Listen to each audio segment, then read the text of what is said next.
Good morning, everybody, and welcome to this FSB webinar on the subject of communication. Brilliant to have you all with us here today. Now, most of us will be watching this, I think, through Zoom, if you're watching it live, or maybe on the internet a little bit later via FSB On Demand service. Both of them absolutely amazing forms of communication, and they've been with us for a long time. But you know what? Neither of them are as good as this human interaction, which is not only the best form of communication, but is also the oldest. So if it's been around for so long and it's so good, why do we get it so wrong so often? Why do we say things that other people misinterpret? Why do we have a meeting with someone and we think we know exactly what they've said, we come back and they thought of it totally different? These are massive subjects, and we're not going to be able to cover them all today, but we're going to have a go with the help of our speaker, Neil, who I'll introduce in a moment. In the meantime, for those that don't know us, my name is Sam Holliday. I'm one of the development managers for the Federation of Small Businesses. I cover Gloucestershire, Bristol, Bath and South Gloucestershire, if you know that part of the world. But we know we've got people from all around the country, and you're all extremely welcome to be here. If you don't know who the FSB are, we are Britain's biggest business group. We've been 50 years this year, actually, as that group. So if you want to know why we've been around for 50 years and why we are the biggest, and you don't know about all the benefits that can help your business, go on the FSB website or find me on LinkedIn. I'll be happy to tell you a little bit more about the FSB, because we're a great organisation and we'd love to have you with us. For the rest of you, great that you can join us today. The format is very, very simple. We won't be doing, for those of you that are used to FSB networking or whatever, we haven't got the chat box open. So this isn't about networking, this is about learning and interacting, but we do want to hear from you because this is about communication. So we need you to communicate with us. So we're going to have our Q&A box open. If you look at the bottom, we're looking at it as we speak, there's a Q&A button. If you've got any questions at all about the communication issues we're going to talk about or Neil's slides, then pop them in there and I will make sure that everybody, I ask those questions at the end of our speaker. If you can't stay with us a full hour, and we fully understand why that would be for many of you, we are recording this, as you'll have seen, and it will go on our FSB website on what we call FSB On Demand. Have a look at that during the course of today, just to find out where that site is. This won't be on yet till early next week, but when it's on, we'll let everybody know, and we'll also share you the slides. So normally the first question I get asked, will we get to see the slides? If you're here today, you're watching live, you'll get the slides, and you'll also get a chance to watch it on demand. If you are watching us later, obviously we can't reply to your messages now, but you can find Neil as well on the web and on LinkedIn, and I'm sure he'd be delighted to help. Right, so that's who we are, that's what we do, that's what the subject is. So it gives me great pleasure to introduce our guest, Neil. Now, Neil runs a company called Action Coach. Well, he's involved in a company called Action Coach in Cheltenham, and he's done one of these webinars before for us, which was extremely successful, and I know you're going to enjoy this. So keep those questions coming, but in the meantime, sit back, relax, and learn how to communicate better. Neil, the floor is yours. Thank you, Sam, and thank you for that fantastic welcome. As Sam mentioned, there is the Q&A box. I'm going to be asking you some questions during this that I'd love you to put your answers to those questions into the question box. So I know that might seem a little bit back to front, but it enables us to see your answers, your guesses on some of the questions that we're asking. It also means you can do it confidentially. So whatever you put in, the only person that's going to see it is myself and the other panelists. Nobody else that's here as a delegate will be able to see that information that you put in. So if you can do that as we go along, that'd be really, really helpful. Now, let me share my screen with you. And actually, let's jump into today's session on how to communicate better with everyone you do business with. In fact, let me go one step further than that and say this is how to communicate better with everyone you communicate with. And how many people do you communicate with on a typical day? If you just stop and think about that for just a nanosecond, from the moment you wake up to the moment you go to bed, how many people do you communicate with? When I say communicate, I don't just mean talk to, I mean send emails to, send messages to. How many people on a typical day? And what if you could do that better? Well, let's start by talking about what true communication is. And what is true communication? What does it mean to truly communicate with somebody? Now, I ask this question quite a lot, in live presentations as well as online ones like this. When I say live, in-person presentations as well as online presentations like this. And I get a whole myriad of different answers come back. And I would say almost all of them are accurate. But rather than go through what some of those are today, let me just get to, the long and short of what I think true communication is. And that is, it's the response you get. Because for a lot of us, we'll think about, well, yeah, communication is, when I put this thing out and it's understood, but it's not just what's understood, it's what somebody takes from it and what they do with it. Now think about this. If there's an incident that involves the police, for example, how many eyewitness statements would they normally try and take? It's more than one, right? Because everyone that's involved in that incident, in that moment, has a slightly different perspective on the reality.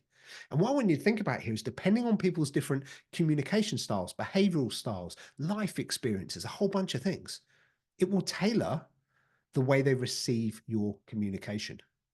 And it's what someone receives that matters, not what you put out. So the true communication is the response you get in return, or the thing that somebody takes from it. But why is communication important anyway? And this, we're going to go into a little bit of a pop quiz. So this is where I want you to jump into the Q&A box. And in that question box, I want you to write the answers to some of the questions I'm about to ask you. And the first one is this: what percentage of employees agree that ineffective communication is one of the leading reasons for workplace failure? So in other words, how many employees think that when things go wrong at work, it's about communication? I'd love to know, just literally a percentage number coming through in the chat, in the Q&A box. I can see people saying 100%, 80%, 70%, 65%, 85%, 69%. There's loads and loads of answers come through. 68%, 80%, 90%. Well, according to research by Salesforce, the answer is 86%. 86% of people feel that the things that go wrong at work are because of poor communication. Now, let me ask you another question. What percentage of employees think that their managers lack communication skills? So again, answers into the Q&A box. What percentage of employees think that their managers lack communication skills?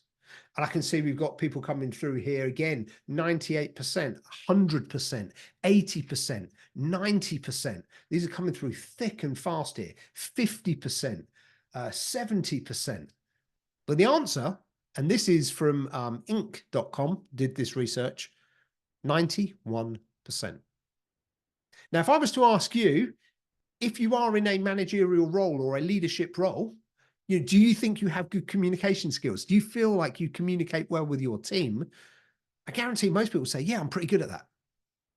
But if most people would say, yeah, I'm pretty good at that, and 91% of employees say managers aren't very good at that, that in itself shows there's some level of miscommunication, right? And I think a lot of this is about understanding not how do we want to communicate with people, but how do they want to be communicated with? And I'll come back to that in a moment. Next question for you. What percentage of employees have left jobs in the past due to bad team experiences? Which again, as we know, is very much about the communication. So if you think about it, how many people leave their job because of a bad experience with a team? 90%, 100%, 95%, 70%, 90%. We got some really high numbers come through. This one's not quite as bad. It's not quite as high as some of the others. This one's 42%. And this is research done by Wiley. 42%, but 42% is still almost half. Still almost half. And if you think about it, if almost half of employees have at some point in their career left a job because of a bad team experience, and that ideally is, or ultimately is down to bad communication, what does it cost to hire someone? What does it cost to onboard someone? What does it cost to go through that whole recruitment and replacement kind of process when somebody leaves? How much cheaper would it be? How much more effective would it be just to work on our communication right now so that it helps with our retention? So, better communication. A lot of people think it's about how do I win clients and stuff. It's not. It's about every single person that you deal with. Next question for you on this. What percentage of people say that effective teamwork is more important to their success now than it was 5 years ago? What percentage of people feel that effective teamwork is more important now than it was 5 years ago? And we've got 76%, 95%, 60%, 95%, 65, 80, 50, 50, 70, 75. Lots of numbers coming through here again. The research, again, this one's by Wiley, says 86%. Now, I don't know what it is that shifted over those 5 years, but obviously one of the significant things that's happened in the last 5 years is the pandemic. And that's led to more people working hybrid or working remotely. And if you're not in an office with somebody as often as you once were, or not in the same location as somebody as you perhaps once were, is there more opportunity for things to fall through the cracks, for things not to be communicated? So the key thing here is, I think, and I don't know enough of the detail to say for certain in terms of what was in the research on this, but I think from my perspective, a lot of this is we've changed the way we work, which means that we need the communication we have to be clearer than ever. And then one more for you on this.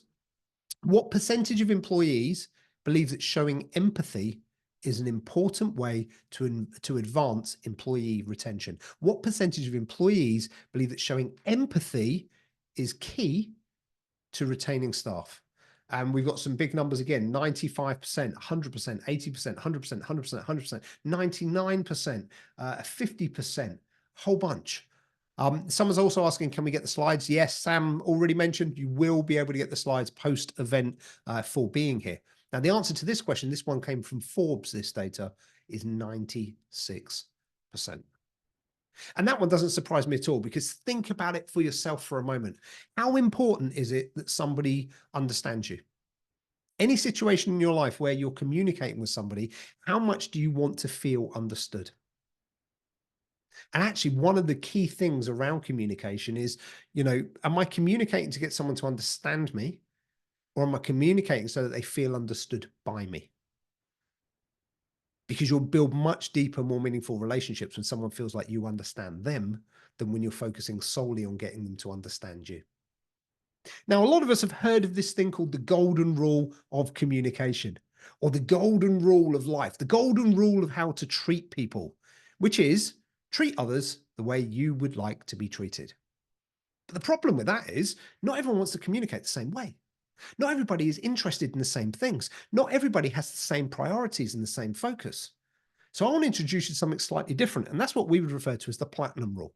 And the platinum rule is about treating others the way they want to be treated. But how do you do that? How do you understand what those differences are? How do you understand and implement what those differences are?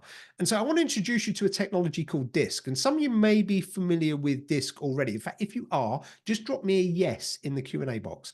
Just the word yes if you understand what DISC is, or you've ever had your DISC profile done. And I'm going to carry on and talk about DISC and how we can use it to understand behavior and improve communication. So first of all, for those of you that are not familiar with DISC, let me explain what it is, and perhaps more importantly, what it isn't. Okay, so DISC is, it's a needs motivated assessment based on observable behavior and emotion, and it's a combination of both nature and nurture. The more important thing for me is what it's not.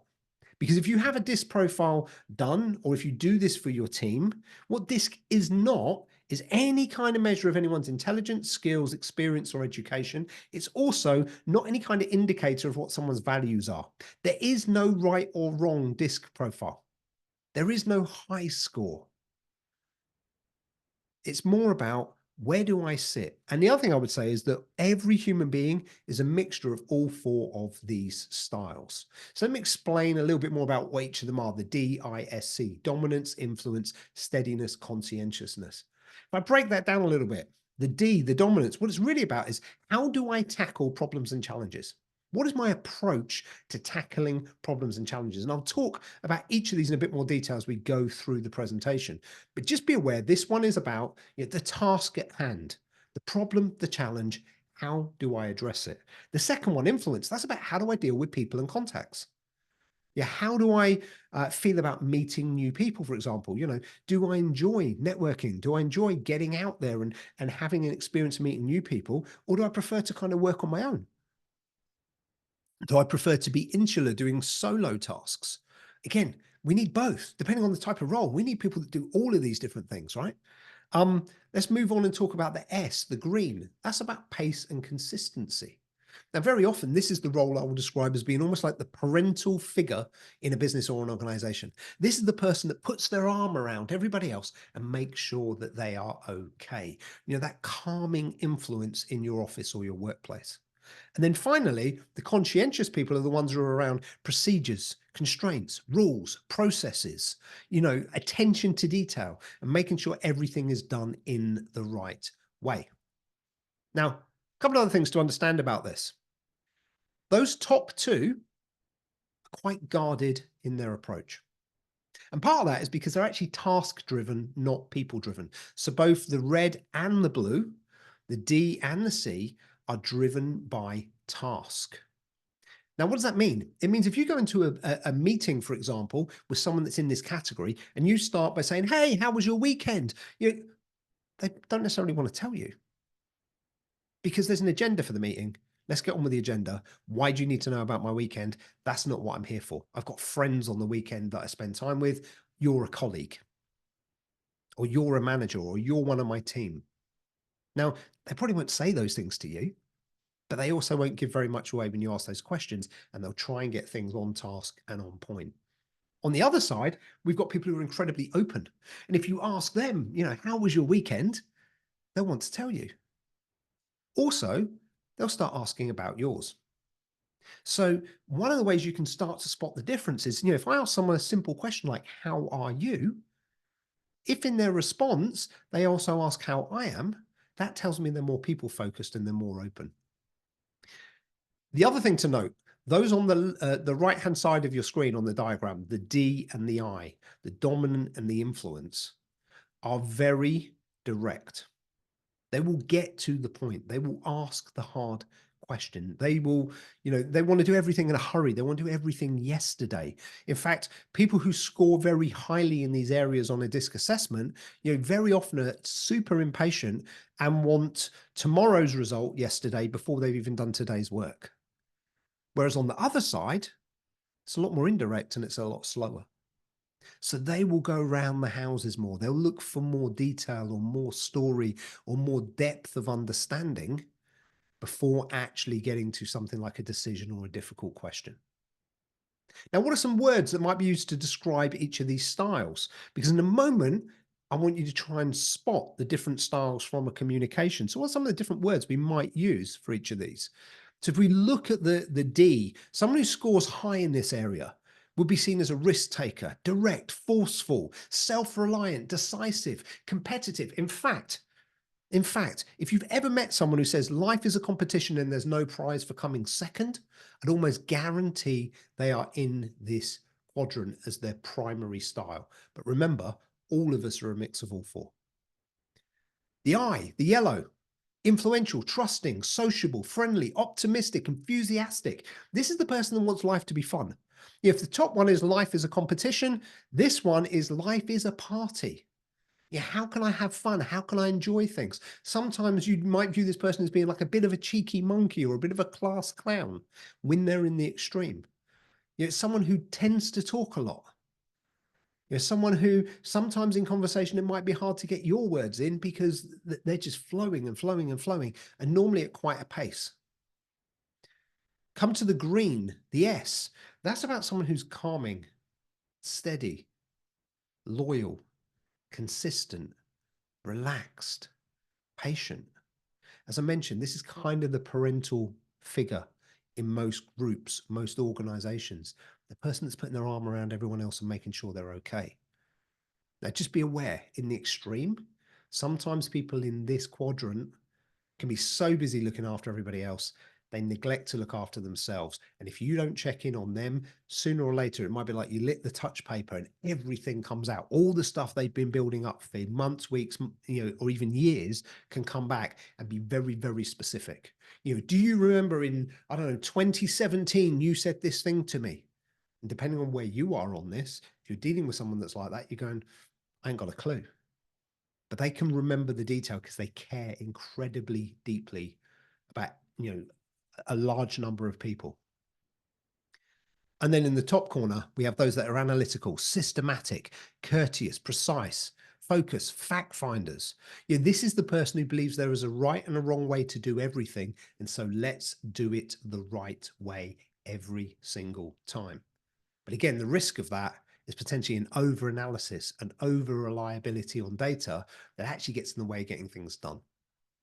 Now, I want to share with you like an email or a text message written in each of those 4 styles, and I want to see if you can guess which is which. So let's start with number 1. Number 1 says, "Hi Josh, it was awesome to see you last time. I'm still laughing about the milkshake. So glad I got a photo to remember it by. I was thinking we could meet tomorrow. Does 11-ish work? Hugs, Soph." Number 2 says, "Hi Josh, just wanted to remind you about our meeting tomorrow. I've got the cakes and coffee sorted, including the special mocha for you, just like I promised. Best regards, Sophie." Third one says, "Josh, meeting tomorrow, 10:45 S." And the final one says, "Good afternoon, Josh. To prepare for the meeting tomorrow with our new client, I would really appreciate it if you could familiarize yourself with the necessary background information used for the policy decision in this matter. I've attached 4 documents for you to review. Regards, Sophie Dawn." Now, based on the descriptions I gave here, which one do you think is which? Which one do you think is number 1? Which one do you think is number 2? Which one 3 and which one 4? Well, let me put you out your misery and share the answers with you. So number 1 is the I. Number 1 is the, I'm impatient, I'm outgoing, we want to make everything fun, which is why I got the picture from from the last time and the milkshake and all that kind of stuff.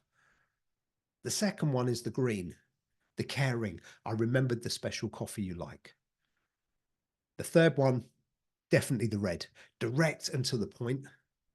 And then the fourth is the blue, that's putting in the detail and the policy and the process and the structure. Now, here's something that's interesting for me. Myself, my highest 2 styles are the yellow and the red, the I and the D. But it varies depending on the medium I'm using. So by default, if I'm writing like an email or a text message, I tend to revert to my D.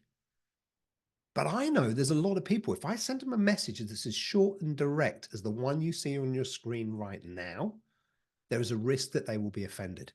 There is a risk that they'll go, "Well, he doesn't care. He's too, he's too direct. He's too to the point." So depending on who I'm dealing with, I'll take that and I'll adapt it into one of these other styles. If it's someone that likes policy and procedure, I'll give them more explanation, more data, maybe in an attachment. If it's someone that's more people focused and they want a lot more sort of personal interaction, I'll ask them about their day. I'll ask them about their weekend. I'll remind them of something that's been fun. And there are some people that I work with on a regular basis that I know well that also prefer the style that's a number 3, and that is what they get. And so this is the key thing. It's like, I've got these 4 styles. I am a combination of all 4, even though some come more naturally than others. But what's the style of the person I'm communicating with?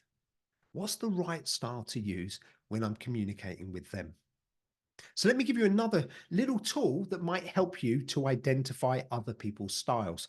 And that is quite simply the type of question they ask.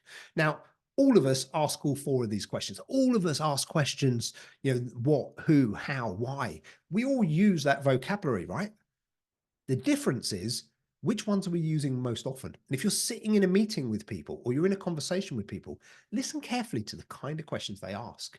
Because someone who is that big red, that high D, will ask things like, well, what's the bottom line? What's in it for me? Whereas the big yellow, the high I, will ask things like, well, who else is going to be at that meeting? Or, yeah, but who else uses this product that you're talking about? Or who else is one of your clients using your services? The S will typically ask things like, okay, but how are we going to do this? And how will this impact the team? And finally, the blue will ask things like, but why does it work this way? Why do we have this process, not that process? Why do we have 9 steps when actually I reckon we could consolidate this to 7? Or I feel there are 2 missing. There should be 11 in this process. So listen carefully when you're in those meetings. And depending on the type of meeting, think about for yourself, what's the most appropriate style and most appropriate type of questioning to bring out? If you're doing something like big picture, visioning, brainstorming, how can be the enemy of that? Because I've got this great idea, but how are we going to do it? Yeah, I don't know. We take the idea off the table, right? So that should be a lot more about, well, what is it and why? And maybe a bit of who, but probably primarily what and why. Whereas when we get into the detail, we actually want to roll something out, well, that's where we get more into the, but how are we going to do this? And why are we going to do it that way? And who's going to do it? So different scenarios require different things. And all of us can tap into different parts of all 4 elements of DISC. But here's the question. What's your number 1 style? Based on everything I've said so far for the last 20 minutes or so, what do you think your number 1 style is? Where's the place you go most naturally? Where's the place you deliberately even go when you're in a work environment? And then, if you think about the people that you find most challenging to work with, what style are they? What style are you? What style are the people you find most challenging? Because what I want to talk about now is actually where conflict can typically show up. Okay, where conflict can typically show up. Just before I do that, actually, I've seen a question come up. We will be picking up most of these questions at the end. I've seen a question come up in the chat that's asking about, do people change their style based on, the environment they're in, based on the type of work they're doing, etc. The answer is yes. Okay. I'll talk about this a little bit more in a minute in terms of what we call our natural style versus our adapted style. But yes, our approach can change. And a big part of this is actually about being aware, right? It's having the awareness around how do I show up by default versus for a given situation, how should I show up? But going back to the conflict piece for a moment, where does that conflict show up? Well, first of all, conflict tends to show up in a difference between am I fast-paced or slower paced? Are there people that you've worked with where, if you consider yourself to be a fast-paced person, are there people you've worked with where it's like, I just wish they'd hurry up. They never have a sense of urgency. And it becomes really annoying. They want to schedule things 3 months in advance and you want to do them yesterday. And on the flip side, if you are one of those people with a slower pace, how irritating is it the person that leaves it to the last minute and wings it and doesn't plan anything? How irritating is it the person that wants to change now without thinking it through, without stopping long enough to assess the impact? So if you're fast paced, generally speaking, you may well find it challenging with people who are slow paced. If you're slow paced, you may find it more challenging dealing with people who are fast paced. However, are there times where we really need the other person? Absolutely. And I think the more we can understand the advantages of those differences, the better. Let's look at this from another angle though, because as well as having pace challenges, we can also have challenges around priority. So, you've got the top 2 styles there, the red and the blue, are focused on tasks. They're focused on getting the job done. Whereas the 2 on the bottom are focused on people. And so, imagine for a moment being in a scenario, being in a situation, and in that situation, you've got a decision to make. You've got a decision to make. And that decision that you need to make is, we need to get this job done, but to get this job done, we're going to upset some people. And we've got 2 choices. We can get close to our target and keep everybody happy, or we can smash our target and we're going to upset some people along the way. Now, which of those is the right one to do? Now, obviously, the ideal is we keep everybody happy and we smash the target. But if you imagine that's not possible, and you've got people who sit both sides of this, you're going to have one side of the argument going, well, the people are more important. We're going to work with these people long term. You have the other side going, no. If we don't smash the target, if we don't hit the number, then actually this doesn't work anyway. And so can you see how conflict and challenge can arise in that situation? But where do you think the biggest challenge comes? The biggest challenge quite simply comes when we go diagonally. So when we, instead of going, from it's a different pace or it's a different priority, it's when it's a different pace and a different priority. So one person's going, right, we need to deal with this quickly. We need to make it fun. We need to make sure all the people are happy. The other person's going, whoa, we need to slow it down. We need to look at the data. We need to be super objective. And the numbers on the spreadsheets that tell us the decisions we should make. Or the person that's going, right, we need to act fast. The data says this, let's get the job done. And the other half are going, whoa, hang on. We need to slow down and understand the impact on our people. we need to take at least a week or two to actually go through and understand an impact assessment of this. And someone else is going, no, we haven't got that time. We need to do it yesterday. Now, regardless of where you are in terms of those quadrants and what you think your number one style is, I'd almost guarantee the person you find most challenging, or the people you found most challenging in your career, are the diagonally opposite people to you. Now, the one exception to that is sometimes they're actually exactly the same as you, particularly if you are in a style where you're highly competitive. And the reason it's challenging is because you're both highly competitive and you're both trying to outdo each other. Okay, because that can happen too. The next thing I want to talk about is the difference between what we call our natural style and our adapted style, because I'm going to massively oversimplify this for the benefit of today, because we are short on time. We do have a tight time scale.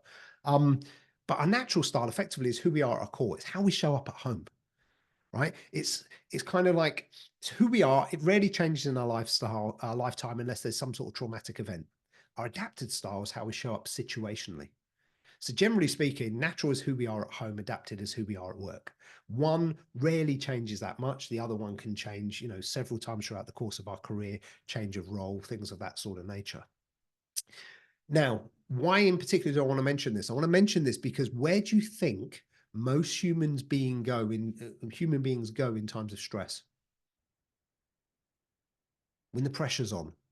Are we doing what we're trying to do, what we're deliberately doing, or do we become what we are when we're not being deliberate and we've just gone back into our core?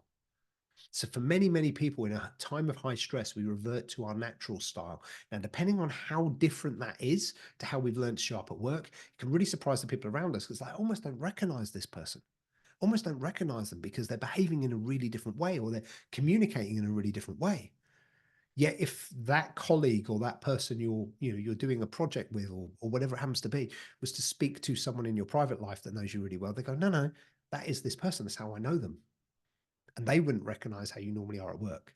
So it depends on how much of a shift there is. For some of us, the two styles look remarkably similar if you have a report done. For others, they are quite radically different. But I want to dig slightly deeper into each of the four styles. So if we talk about D again, the red, problems and challenges, what this really is a scale between how reflective to how direct. So how reflective are you through to how direct are you? Okay. Do we need in every organization some people who will be highly reflective, step away from a problem and take time? But do we also need people who will be highly direct the situation, move it forward and make quick decisions when necessary? So there is no right or wrong here. But like I say, for somebody who's very high D, high red, they will typically view life as a competition. And I've met people who think that, there is a high score on a DISC profile, and it's basically to be the biggest D you can, to have the highest D score, the highest red you can. But that's because they are people who are focused on, it being a competition, and they think that's how you win. But the reality is, even those who are in those extremes, when they sit down long enough and think about it, go, yeah, we do need the people at the other end. Sometimes I need them to rein me in. If we talk about people and contacts, that's how reserved versus how outgoing. Are there certain tasks where we need someone who works really well in isolation? Absolutely, right? Well, they're not the super outgoing people.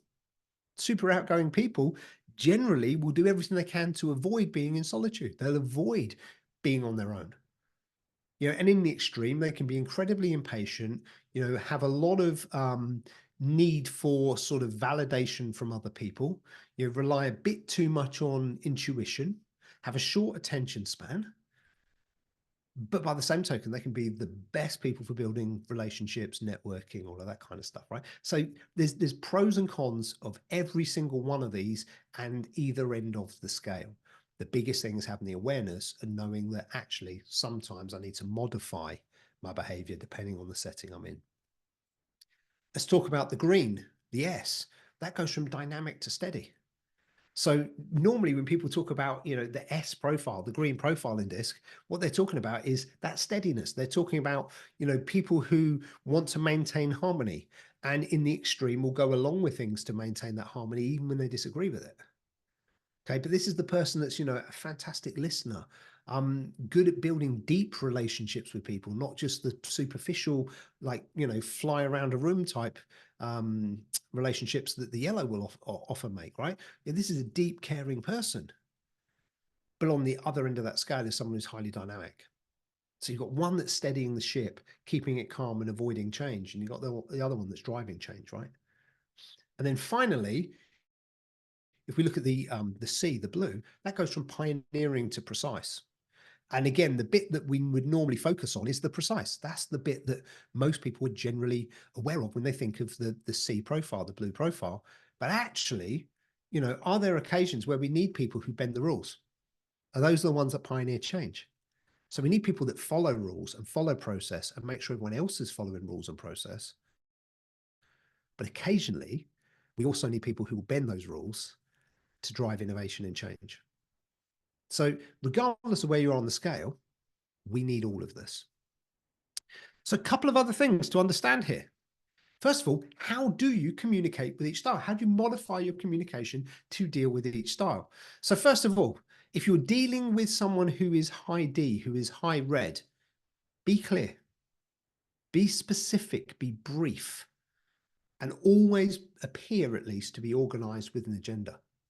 Also, try and stick to business. Like I mentioned it right in the beginning of this session today, people in this category, generally speaking, don't want to be forced to have a personal relationship with you. Now, bear in mind, everyone's a mix of styles. So they may have another style that means they absolutely want that personal relationship. But don't force that relationship with someone that doesn't want it. Next, the I, the yellow. Make them the star.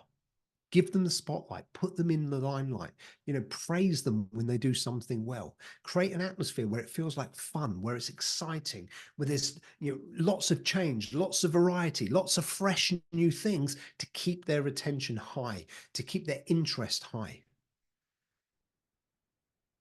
Next one, for the green, the S, give them an opportunity to contribute because they're not the one that's going to jump up, put their hand up and go, yeah, me.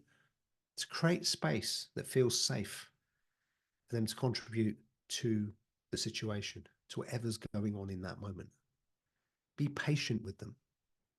Respond to the things they say, their questions, their concerns. And interestingly, whereas with the big yellow, I'd be going, praise them in public, give them the round of applause, give them the spotlight. For someone that scores high green, I wouldn't do that. I'd quietly take them to one side afterwards and say, I know you don't like the limelight, which is why I didn't give it to you, but you were just as important in this project. We all really appreciate you and well done. But if you did it publicly, you'd potentially embarrass that person. And then finally, for the blue, for the C, be prompt, be prepared, be precise, allow them time to think, do your homework because they will have done theirs. So I've got, I think, 2 or 3 more slides to get through. We've got about 5 minutes to do that before we go into Q&A. And the first thing I want to do is talk about different things that can impact our behavior in each of those styles. So first of all, I want to talk about conflict. Because in conflict, what does each of the styles do? Well, the D, someone whose dominant style is D, generally becomes demanding. They throw their toys out of the pram.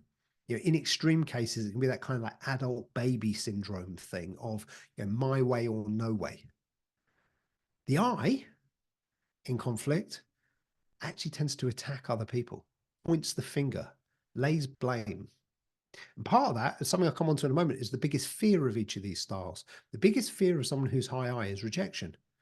And so why might high I attack when they're such a people person? Well, because if I attack you and I reject you first, you can't reject me. What about the S? The S complies. The S goes along with things. The S doesn't want change, doesn't want conflict, so it just says yes. And the C will do everything it can to avoid it. And say part of the reason why is actually the biggest personal fear of each of these styles that underpins that. See, the D's biggest fear is losing. Life is a competition. There is no prize for coming second. I don't want to come second, and I definitely don't want to come last. The The I's biggest fear is rejection. What if I'm not good enough? What if you don't like me? Because so much of the focus is on that social interaction. So what if I'm ostracized? What if I'm on the outside? The S's biggest fear is sudden change. Now, if you're managing someone who's high S, for example, and you need to change, how should you do that? Well, for example, don't have an idea over the weekend, come in on Monday and go, hey, we're ripping up the rule book and going in a completely different direction now. Instead, take it from a different perspective that says, hey, I've had this idea and it's got me thinking. Let's plan some time in to discuss it and just start sowing seeds. And it might be you've made the decision already, but don't rush their action on it. Let them feel like they're included. Let them feel like they're involved. And finally, for the C, as I say, it's about being wrong. The C has the view of, there's a right way and a wrong way to do things. We have to do it the right way. And sometimes, someone who is high blue, high C might actually be wrong, but they don't like to admit it. And so again, if you're working with someone who fits that category, try and think about where's the common ground? Where's the things we agree on? Where's the things where we're both right? And if we can find the things where we're both right, it's much easier to negotiate a way forward from there. Biggest personal strength for the high D, they are your problem solver.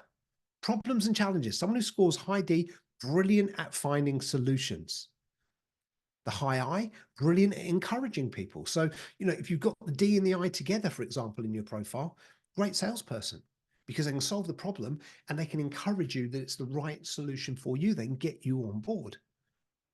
The high S, great supporter, great person in something like an HR role, for example, in a business. And the high C, that's your organizer, that's your project manager, that's your accountant. That's the person with the attention to detail. The person doing health and safety very often will have a lot of C in their profile. But what happens if we overextend our strengths? Well, the D can become preoccupied with goals over people. It can be so focused on getting the job done that it doesn't care what upsets along the way. And it can come across as domineering, dictatorial. If you've ever met someone where it feels like they stamp their feet and it's their way or no way and they don't care about anyone, that's normally the D coming out in that moment. The I can speak without thinking. The I can say too much. The I can try too hard to be liked and loved by everybody around them. That means that they're trying to impress, and actually in doing so, they stop being impressive. So, again, if that's you, if you recognize that in you, allow yourself to slow down sometimes.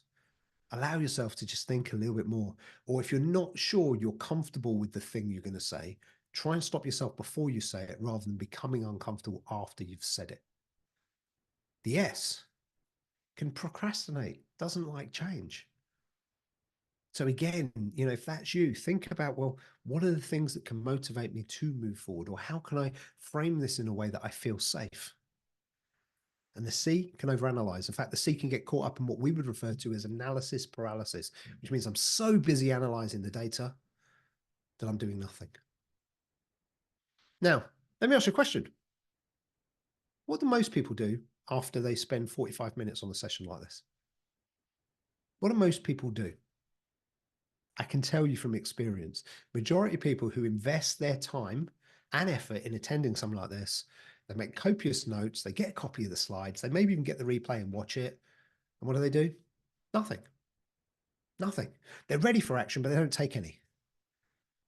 And why is that? Well, our lives are busy. Stuff comes up, things get in the way, right? We get back to our normal working day after the session and we go, do you know what? One day there was something in what Neil said that resonated with me. I'm going to do something about it.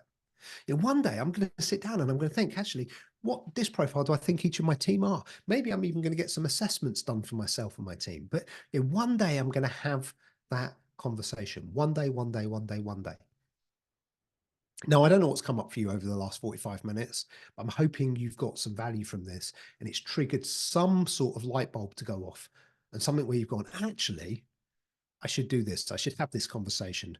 Or even at the very least, I should make some time to review my notes. I should make some time to look at my notes and actually figure out what my next steps are. So maybe you just need to block out half an hour to make a plan around this. But so many people go, one day I'll do that. One day.